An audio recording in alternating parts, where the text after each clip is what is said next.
La sicurezza passa anche attraverso un battistrada in perfetta forma, lo dice la Polizia Stradale del Veneto che per 2 mesi ha passato sotto la lente di ingrandimento i pneumatici di migliaia di mezzi in transito lungo le principali vie della regione. Controlli nati sotto l'egida del progetto Vacanze Sicure, promosso dal Ministero dell'Interno in collaborazione con Assogomma e Federpneus per verificare lo stato di salute di una delle parti più nevralgiche di ogni mezzo a motore, ma non sempre tenuta sufficientemente sotto controllo da chi guida.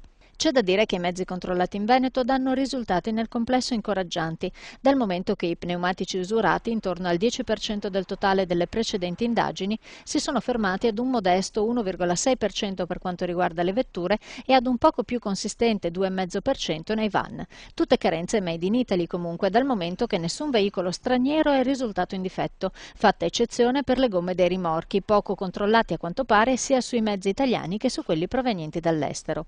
Il rapporto si inverte invece con decisione se si parla di pneumatici omologati. I mezzi stranieri in questo caso sono molto meno in regola rispetto a quelli nazionali con le normative vigenti in Italia. Il controllo dei veicoli effettuato negli ultimi 2 mesi dalla Stradale del Veneto ha permesso anche di verificare la regolarità dei documenti di viaggio legati ai mezzi, in primo luogo la carta di circolazione. I risultati in questo caso si sono dimostrati poco incoraggianti, dal momento che il 4% dei mezzi italiani è risultato privo di revisione.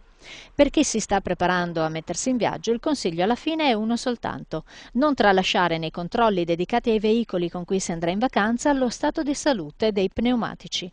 Un controllo della pressione è indispensabile visto che si modificano gli standard abituali di trasporto. Una piccola perdita di tempo alla fine che può però davvero salvare la vita.